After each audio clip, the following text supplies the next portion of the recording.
Windows. Windows क्या है, इसकी परिभाषा बहुत अच्छे तरीके से यूट्यूब में पड़ी हुई है, आप देख सकते हो, बाकी हम फिर से बता दे रहे हैं। विंडोज एक ओएस है। क्या है? ऑपरेटिंग सिस्टम है, जिसे माइक्रोसॉफ्ट कंपनी ने 10 नवंबर 1983 को लॉन्च किया था। इसका पहला वर्जन 85 में आया था, लेकिन लॉन्चिंग डेट कब की है? 83। सर, इसे सिस्टम सॉफ्टवेयर के नाम से भी जाना जाता है। कौन से नाम से? सिस्टम सॉफ्टवेयर के नाम से जाना जाता है। सर, ये प्रमुख सॉफ्टवेयर होता है जिसके अकॉर्डिंग किसी भी डिवाइस को कंट्रोल किया जाता है या किसी भी कंप्यूटर को नियंत्रित किया जाता है।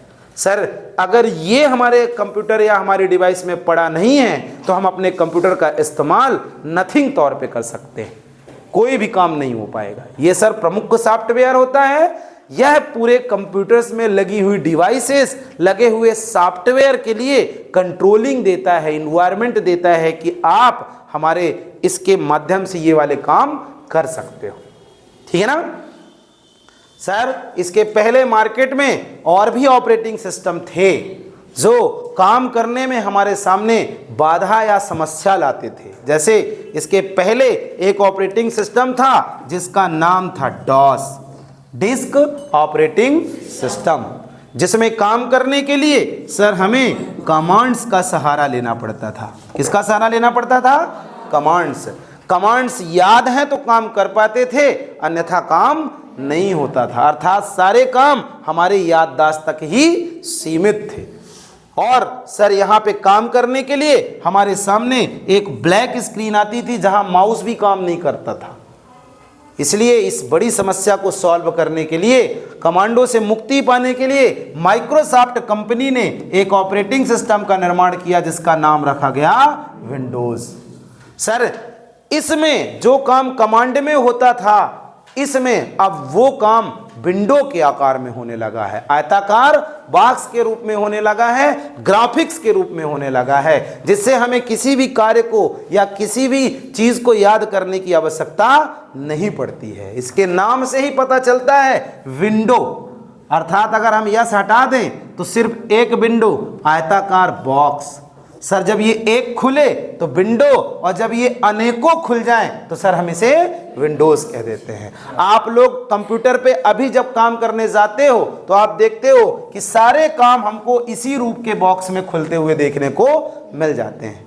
तो जब एक खुलता है तो विंडो, और जब उसमें अनेक खुल जाए तो विंडोज, और जब विंडोज की बात आ जाए तो वो ऑपरेटिंग सिस्टम। कोई पूछे विंडोज क्या है तो आप इतने में सामने वाले को संतुष्ट कर दो कि विंडोज सर एक ऑपरेटिंग सिस्टम है, बस इतना बता दो। कैसा ऑपरेटिंग सिस्टम? सर, इसके नाम से देख लीजिए, ग्राफ के तरीके से काम करने वाला ऑपरेटिंग सिस्टम। क्यों ग्राफ के तरीके से करता है? क्योंकि सर इसके पहले का जो ऑपरेटिंग सिस्टम था वो ब्लैक स्क्रीन और कमांड में काम करता था, इसलिए इसको बनाया गया ऐसा कि तुम ग्राफिक तरीके से काम करो। ठीक है ना? फिर आगे चलते हैं तो इसी में बात आती है कि सर विंडोज के विशेषता क्या है, या विंडोज ऑपरेटिंग सिस्टम्स के फीचर्स क्या है। अगला टॉपिक हमारा क्या आता है? Features. Features of Windows OS. Features of Windows OS पढ़ा है हमने, 10 पॉइंट में हमने आपको बताया लिखित रूप में। फिर से एक बार आज हम चर्चा कर ले रहे हैं। क्या टॉपिक है हमारा? Features of Windows OS, Windows operating system की विशेषता। विशेषता का मतलब सब लोग जानते हो, जो बाकियों से थोड़ा सा अलग बनाए, ऐसी चीजें जो बाकी से क्या करें, कुछ अलग, या इसके कुछ अच्छी चीजों को दिखाएं, ऐसी चीजों के कलेक्शंस को क्या कहा जाता है? विशेषता। विशेषता में हमने पहला नंबर इसका पढ़ा है स्टार्ट मीनू। स्टार्ट मीनू बोलो या स्क्रीन बोलो, अलग अलग सिचुएशन पे आएगा। वैसे आप स्टार्ट मीनू से काम कराओ तो बेटर होगा। स्टार्ट मीनू काम को प्रारंभ करने वाले एक सॉफ्टवेयर के कलेक्शंस को ही क्या कहा जाता है? स्टार्ट मीनू, जहां से हम कंप्यूटर में किसी भी काम को क्या करेंगे, प्रारंभ करेंगे। मीनू का मतलब समझते हो ना, जब आप खाना खाने जाते हो तो बोलते हैं मीनू लगा हुआ, बहुत सारी चीजों का एक समूह क्या कहलाता है, मीनू। तो यहां पे किसका, कंप्यूटर को चालू करने से रिलेटेड, कंप्यूटर को प्रयोग करने से रिलेटेड, कंप्यूटर में सॉफ्टवेयर से रिलेटेड एक मीनू शो होती है, जिसे हम क्या कहते हैं, स्टार्ट मीनू कहते हैं। पढ़ा है आपने। दूसरा नंबर इसका हमने पढ़ा टास्क बार, याद है, टास्क बार। टास्क और वार मीन्स होता है पट्टी, समझ रहे हो ना, और टास्क मीन्स होता है प्रारंभ करना, चालू करने वाली पट्टी को सर टास्क बार कहा जाता है। हम सर जब अपने विंडोज ऑपरेटिंग सिस्टम पे काम करना प्रारंभ करते हैं, अर्थात उसे चालू करते हैं, तो सबसे पहले एक स्क्रीन आती है जिसे डेस्कटॉप के नाम से जाना जाता है। उसके नीचे एक पट्टी दिखाई देती है जिसे टास्क बार कहा जाता है। सर टास्क बार में शुरू में क्या लिखा रहता है, स्टार्ट बटन रहती है, बीच में जो चीजें हम काम कर रहे होते हैं उनकी एक स्ट्रक्चर दिखाई देता है, और इसके इधर साइड आप देखते होगे जहां टाइमिंग, नोटिफिकेशन, इन सारी चीजों का कलेक्शन होता है, जिसे हम क्या कहते हैं, टास्क बार कहते हैं। इसका तीसरा नंबर आया है मल्टीटास्किंग। पढ़ा आपने, हो सकता है पिछली बार नंबर इधर उधर हो गया हो, अपने को 10 से मतलब है, कहीं से कुछ भी पढ़े, है ना। मल्टी का मतलब कई, और टास्क का मतलब कार्य। हमें विंडोज ऑपरेटिंग सिस्टम एक समय पे कई सारे कार्यों को करने की व्यवस्था देता है, नहीं देता।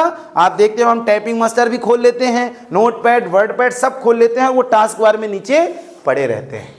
इसी के अंदर अगला नंबर आता है टास्क मैनेजर, याद है, टास्क मैनेजर। टास्क मैनेजर मतलब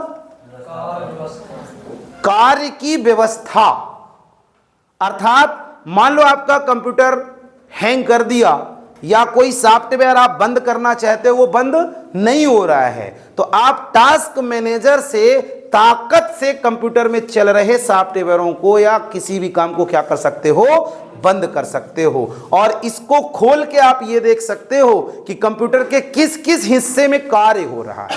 टास्क मैनेजर को जब आप खोलोगे तो आप देखोगे कि सीपीयू, रैम, प्रोसेसर कहां कहां काम कर रहा है, वो पूरी प्रोसेस दिखा देता है, और कौन कौन से काम आपके बैकअप पे चल रहे हैं जो सामने बंद नहीं हो रहे हैं या दिख भी नहीं रहे हैं, वो सब आपको टास्क मैनेजर दिखाने का काम करता है। इसी में 5वां नंबर आता है कंट्रोल।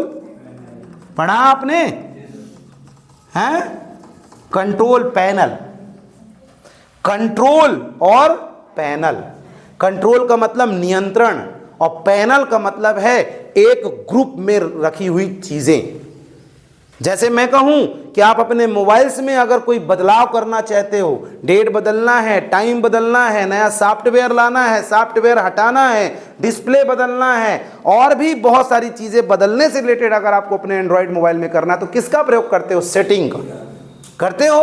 वैसे ही अगर आपको कंप्यूटर में कोई ऐसी आवश्यकता पड़े, जैसे आपको कंप्यूटर में टाइमिंग, डेट, नए सॉफ्टवेयर को लाना, सॉफ्टवेयर हटाना, लैंग्वेज बदलना, प्रॉपर्टीज बदलना, और भी बदलाव से संबंधित जितने भी काम आपको करने हैं, वो कहां से होते हैं, कंट्रोल पैनल से होते हैं। याद है आपको? हाँ। अगला नंबर कौन सा है, इसको हटा दूं, हाँ, 6वां नंबर ब्राउजर, EDGE, ब्राउजर।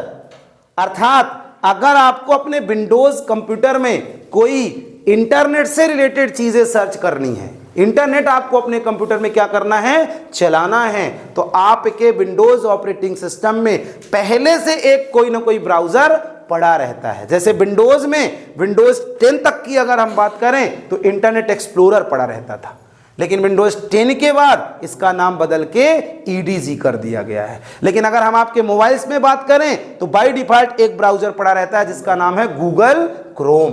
पड़ा रहता है कि नहीं पड़ा रहता? जब आप मोबाइल्स खरीदते हो, नया लाते हो, गूगल क्रोम पहले से मिल जाता है। बाकी अगर आपको और चाहिए तो डाउनलोड करके यूज कर सकते हो, लेकिन एक ब्राउजर आपके सामने रहता है। अगर आप मोबाइल्स की बात करो तो गूगल क्रोम, और अगर आप विंडोज की बात करो तो इंटरनेट एक्सप्लोरर या ईडीजी। अगला नंबर कौन सा है? हाँ, गेमिंग वीडियोस म्यूजिक। याद है, विंडोज ऑपरेटिंग सिस्टम सर हमें इंटरटेनमेंट करने की सुविधा देता है, जहां से हम म्यूजिक चला सकते हैं, गेम खेल सकते हैं या वीडियो वगैरह भी देख सकते हैं। 8वां नंबर कौन सा है? Recycle bin. याद है किसी को? पीछे हमने पढ़ाया, क्या है रिसाइकल बिन? हमारे विंडोज में एक ऐसा फोल्डर दिया गया है, एक ऐसी व्यवस्था दी गई है कि अगर हमसे गलती से या जानबूझ के भी हम किसी भी फाइल्स को क्या कर दिए हैं, डिलीट कर दिए हैं, तो सर हम उसे वापस प्राप्त कर सकते हैं। अगला नंबर आता है GUI, ग्राफिकल यूजर इंटरफेस, अर्थात विंडोज ऑपरेटिंग सिस्टम की एक सबसे अच्छी विशेषता GUI की है, जो यूजर्स को ग्राफिक के तरीके से स्क्रीन में सारे कामों को करने का संतुलन देता है।